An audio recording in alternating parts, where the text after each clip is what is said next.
ጸሎት ዋናው አጥር ነው።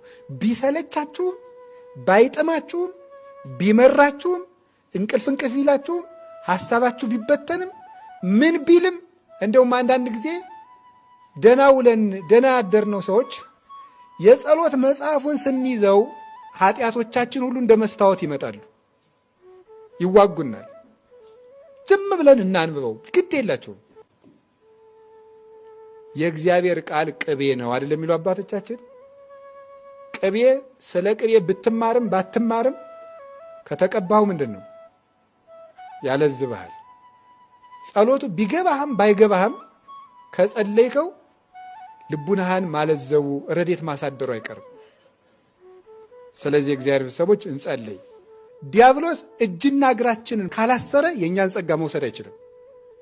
የሚወስደው መጀመሪያ እንዳንጸልይ ማሰልቸት፣ ማፏሸግ፣ እንቅልፍ ማለት፣ እንባ ጦሽ ማድረግ፣ እግርን ማሻረብ፣ ማቅመድመድ፣ ስቅት ማድረግ፣ ቅንድብን ማክበድ፣ ሐሳብን አምጥቶ ልብን በሙሉ ክፍልፍል አድርጎ መጨረስ ሰልችቶ እንድናቆመው ነው።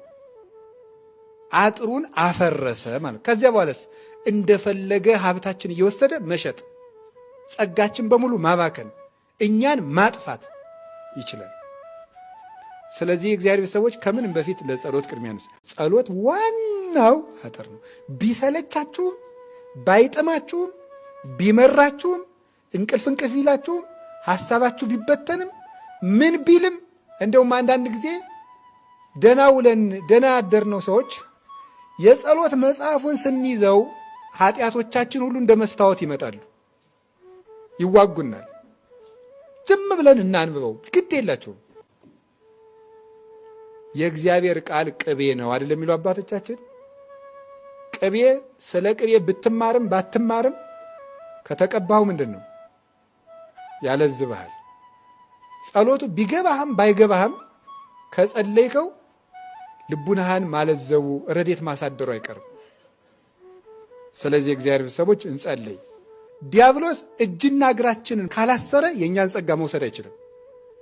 የሚወስደው መጀመሪያ እንዳንጸልይ ማሰልቸት፣ ማፏሸግ፣ እንቅልፍ ማለት፣ እንባ ጦሽ ማድረግ፣ እግርን ማሻረብ፣ ማቅመድመድ፣ ስቅት ማድረግ፣ ቅንድብን ማክበድ፣ ሐሳብን አምጥቶ ልብን በሙሉ ክፍልፍል አድርጎ መጨረስ ሰልችቶ እንድናቆመው ነው።